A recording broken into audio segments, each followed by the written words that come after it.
Padahal yang mereka laporkan itu kan sebenarnya kegiatan kami sebagai advokat, konferensi pers yang dasarnya punya surat kuasa, kedua menjalankan kuasa untuk kepentingan klien, ketiga non litigasi atau di luar pengadilan itu juga bagian cakupan dari surat kuasa yang kami terima. Kecuali klien kami membatasi Bapak hanya statement di pengadilan atau di kantor polisi saat pendampingan ya, kalau di media enggak. Justru surat kuasa kami secara tegas juga menyatakan kami diberi wewenang untuk konfres, memenuhi undangan media, podcast, termasuk yang ini bagian dari apa yang dikuasakan klien kami untuk melayani media. Jadi semua itu sudah tercover dalam surat kuasa yang kami sudah antisipasi agar tidak ada statement yang kami keluarkan yang tidak terwadahi dalam konteks menjalankan fungsi kami sebagai advokat yang juga penegak hukum.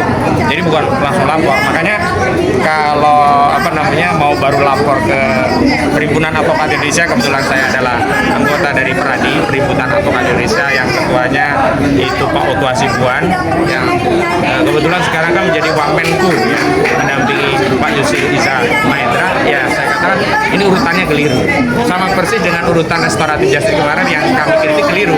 Harusnya ada permohonan dulu ke Polda memanggil para pihak pelapor, memediasi, terjadi permintaan maaf, ada permaafan, dimaafkan, didokumentasikan dengan dokumen kesepakatan perdamaian, lalu dikeluarkan SP3 berdasarkan pencabutan perkara. Ini kan enggak, datang dulu ke Solo, polisi yang ada di sana diperintahkan, lalu ditindaklanjuti ya dengan adanya surat permohonan RJ, baru keluar SP3 kan ke Solo tanggal 8 Januari, permohonan RJ tanggal 13 Januari, keluar SP3 tanggal 15 Januari. Dan menariknya yang kami soroti cacat prosedur, semestinya proses restoratif justice itu mekanisme dengan pencabutan perkara, bukan SP3 dipilih-pilih begitu.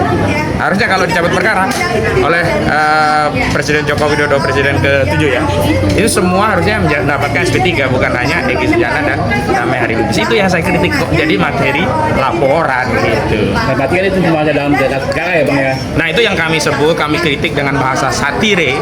Ini proses penerbitan SP3 dengan restoratif justice itu tidak tunduk pada KUHP baik yang lama maupun baru, tetapi tunduk pada SOP Solo atau KUHP KUHAP Solo, begitu loh maksudnya gitu. Bang, terkait itu CPU, Abang yang disebut-sebut sebagai bukan bagian dari CPU, Abang itu gimana Bang? Oh memang sejak awal saya bukan, cuma bersahabat dengan kawan-kawan TPUA. Pernah suatu saat Bang Egy meminta saya di TPUA sebagai sekjen. Saya terangkan saya memang tidak punya waktu dan khawatir tidak bisa maksimal dalam menemani Bang Egy, sehingga saya hanya melayani untuk urusan advokasi saja, membantu advokasi, membantu membuatkan gugatan, mendesain surat-surat dan seterusnya. Tapi saya bukan TPUA memang sejak awal gitu ya. Ada pesan mungkin untuk Pak Egy Sujana? Nah ya Bang Egy, Bang Damai, kita saudara Muslim, dan salah satu tanda-tanda hubungan persaudaraan Muslim itu adalah as-sida'u alal kufar ruhal mu'taina, keras tegas kepada orang-orang yang kafir, orang-orang yang dolim, dan kasih sayang terhadap sesama.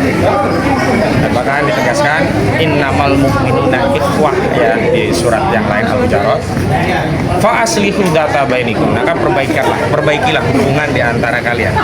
Karena ada perintah untuk perbaiki, saran saya perbaikilah hubungan ini yang tadinya kita nggak ada masalah dengan cara menghilangkan masalah itu, karena sebab adanya masalah itu kan adanya laporan. Maka tolong laporan itu dicabut sehingga masalah ini menjadi tidak ada. Apalagi kalau kita saudara Muslim, semestinya kan al-muslimuna kal jasadun wahid, seperti tubuh yang satu. Terlepas bahwa Bang Egy sama Bang Damai hari ini tidak membersamai kami lagi, tidak apa-apa, tapi janganlah kami yang hari ini sedang berjuang justru dilaporkan ke polisi, dikriminalisasi, karena memang amanah para habaib, para ulama yang telah membentuk TPUA, spirit perjuangannya itu 212, itu TPUA dibentuk untuk membela para ulama dan aktivis, bukan untuk melaporkan aktivis, apalagi melaporkan ulama. Begitu pesan saya. Rencana lapor balik kapan Pak?